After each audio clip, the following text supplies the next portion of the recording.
Hi guys, ఇవాళ మేము రాజమండ్రి వెళ్తున్నాం. దిల్ రాజు గారి ప్రొడక్షన్ నుంచి ఆడిషన్స్ అయితే జరుగుతున్నాయి రాజమండ్రిలో. మేమైతే వెళ్ళాం అనమాట ఎగేసుకుంటూ. తీరా అక్కడికి వెళ్ళిన తర్వాత ఆడిషన్స్ అయిపోయినాయని చెప్పారు. 3 రోజులు జరగాల్సిన ఆడిషన్స్ 2 రోజులే జరిగాయి. కనీసం ఆడిషన్స్ అయిపోయినాయని చెప్పేసి ఇన్స్టాగ్రామ్లో పోస్ట్ కూడా పెట్టలేదేమి. మేమైతే పర్లేదు, వైజాగ్ నుంచి హైదరాబాద్ నుంచి కూడా చాలా మంది వచ్చారు. కనీసం వాళ్ళకి ఇవాళ ఉందా లేదా, ఆడిషన్ చేస్తున్నారా లేదనే విషయం కూడా తెలియదు.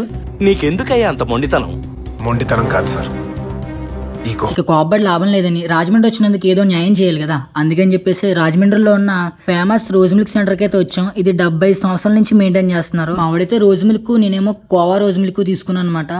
టేస్ట్ వచ్చేసరికి నాకు అంత నచ్చలేదు. ఆ విషయం ఆవిడ చెప్తే నీకు తప్ప ఇంకెవరికి అలా అనిపించదు అన్నాడు. కోవా రోజ్ మిల్క్ తాగిన దెబ్బకి నోరు మొత్తం చెడిపోయింది. ఒక డ్రింక్ తాగితే గానీ సెట్ అవ్వాలా. ఆ తర్వాత రాజమండ్రిలో ఉన్న పుష్కరాల రేవు కాడికి అయితే వెళ్ళాం. అక్కడ బాగా పెద్దగా ఉన్న సూర్య విగ్రహం హైలైట్ అనమాట, చాలా బాగుంది. రాజమండ్రి మొత్తం కాలేరిగేలా నడిచాం. కొంచెంసేపు గోదావరిలో చల్లబడదామని చెప్పేసి ఆడుకున్నామంట కొంచెంసేపు. అక్కడే కొంచెంసేపు ఆగిన తర్వాత మా ప్రసాద్ గడు, గణపతి గడు కూడా కనబడ్డారు. ఓ సారీ, అవి కోతిని ఆడించేవాడా, ఇంకా మా ప్రసాద్ గడు, గణపతి గడు అనుకున్నా. ఏంటి మమ్మీ ఎవడు?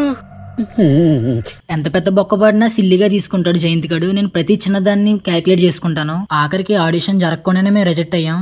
వీలైతే సబ్స్క్రైబ్ చేసి ఇంకొంచెం మోటివేషన్ పెంచుతారు అనుకుంటున్నా.